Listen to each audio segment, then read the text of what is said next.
তারা সোনার বাংলা গড়ার ওয়াদা করে বাংলাকে শ্মশান বাংলায় পরিণত করেছিলেন।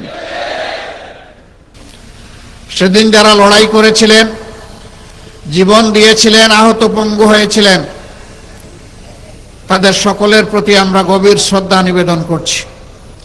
সর্বোচ্চ একটা দলকেই তারা বাংলাদেশের মালিক এবং জমিদারে পরিণত করেছিলেন। প্রিয় দেশবাসী, বাংলাদেশ মহান আল্লাহ তাআলার দান, আমাদের প্রিয় জন্মভূমি। আল্লাহর সৃষ্টি এই অঞ্চল 1 শতাব্দীর ভিতরে দুইবার স্বাধীনতার মুখ দেখেছিল। 1947 আজাদী আন্দোলনের মধ্য দিয়ে এই ভূখণ্ড অখণ্ড পাকিস্তানের একটি প্রদেশ ছিল। পাকিস্তান আমলে শাসক গোষ্ঠী পূর্ব পাকিস্তানের সাথে বৈষম্য ক্ষেত্র বিশেষে অবিচার করার কারণে এদেশের মানুষ পাকিস্তানি শাসক গোষ্ঠীর বিরুদ্ধে ফুঁসে উঠেছিল। 69-এর গণ আন্দোলনের হাত ধরে 70-এর সাধারণ নির্বাচন অনুষ্ঠিত হয়েছিল। এই নির্বাচনের পর পাকিস্তানি শাসক গোষ্ঠীর একগুঁয়েমির কারণে নির্বাচিত দল এবং জনপ্রতিনিধিরা জনগণের ভোটের ম্যান্ডেটে যারা নির্বাচিত হয়েছিলেন তারা তাদের রাজনৈতিক অধিকার পাননি। সেদিন জনগণের ভোটের প্রতি সম্মান দেখাতে ব্যর্থ হওয়ার কারণেই একটি যুদ্ধ অনিবার্য হয়ে উঠেছিল। এদেশের ছাত্র, শ্রমিক, কৃষক জনতা এক কাতারে সামিল হয়ে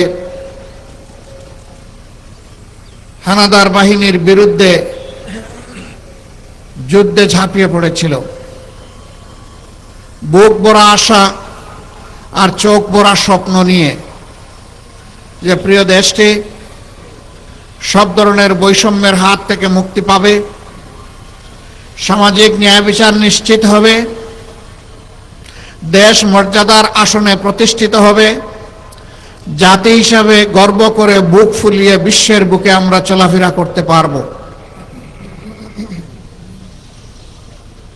যারা সেদিন নির্বাচিত হয়েছিলেন তারা এমনটাই জাতিকে আশ্বস্ত করেছিলেন। কিন্তু স্বাধীনতা পরবর্তী বাংলাদেশ, যেই দেশটি বিপুল সংখ্যক মূল্যবান জীবন, সম্পদ আর ইজ্জতের ত্যাগ কুরবানির বিনিময়ে অর্জিত হয়েছিল, শাসক গোষ্ঠী জনগণের সাথে কথা রাখেনি। সেদিন যারা লড়াই করেছিলেন, জীবন দিয়েছিলেন, আহত পঙ্গু হয়েছিলেন, তাদের সকলের প্রতি আমরা গভীর শ্রদ্ধা নিবেদন করছি। তারা জাতিকে ভুলে গিয়ে একটি পরিবার, গোষ্ঠী এবং সর্বোচ্চ একটা দলকেই তারা বাংলাদেশের মালিক এবং জমিদারে পরিণত করেছিলেন। বাকি সমস্ত মানুষকে তারা দাসত্বের শৃঙ্খলে আবদ্ধ করেছিলেন, বহুদলীয় গণতন্ত্র খতম করে দিয়েছিলেন, মিডিয়ার স্বাধীনতা কেড়ে নিয়েছিলেন, মানুষের বাঁচার অধিকার তারা কেড়ে নিয়েছিলেন, ভোটের অধিকারও তারা কেড়ে নিয়েছিলেন। এক কথায় নগর জীবনে, জনজীবনে মানুষ হিসেবে মানুষের যে সমস্ত মৌলিক মানবিক অধিকার আছে সবগুলা সেদিন দলিত মতিত হয়েছিল। আমাদের পুলিশ ছিল, সেনাবাহিনী ছিল, আধা সামরিক বাহিনী ছিল, সাহায্যকারী আনসার ছিল, কিন্তু দল, গোষ্ঠী, পরিবারকে রক্ষা করার জন্য সেদিন একটি জল্লাদ বাহিনী গঠন করা হয়েছিল যার নাম ছিল রক্ষী বাহিনী। এই জল্লাদ বাহিনীর হাতে মানুষের জীবন, সম্পদ এবং ইজ্জতকে অবলীলায় তুলে দেয়া হয়েছিল। যখন যাকে ইচ্ছা তাকে খুন করা হয়েছে, এ মানুষগুলার সামান্যতম বিচার পাওয়ার কোনো অধিকার সেদিন ছিল না। মা বোনদের ইজ্জত লুণ্ঠন করা হয়েছে। সম্ভ্রমশীল পরিবারের লোকেরা তাদের মেয়েদেরকে শিক্ষা প্রতিষ্ঠানে পাঠানো বন্ধ করে দিয়েছিল। ঘর থেকে মা বোনরা বের হতে চাইতেন না, এরকম একটা বিভীষিকাময় অবস্থা তৈরি করা হয়েছিল। মন্ত্রী প্রধানমন্ত্রীর ছেলেরা ব্যাংক ডাকাতিতে লিপ্ত হয়েছিল। বাংলাদেশের জনগণের জন্য বিশ্ব থেকে এই বিধ্বস্ত অবস্থায়, যুদ্ধ বিধ্বস্ত একটি দেশের জন্য যে সমস্ত রিলিফ সামগ্রী এসেছিল তা বাংলাদেশে আসার আগেই বিদেশের মাটিতে বিক্রি হয়ে গিয়েছিল। ৭৪-এর দুর্ভিক্ষে লাখো লাখো মানুষ সারা বাংলায় হাটে মাঠে পথে ঘাটে তাদের লাশ পড়ে থেকেছে। এই লাশ দাফন করার মতো কোনো ব্যবস্থা সেদিন ভালোভাবে ছিল না।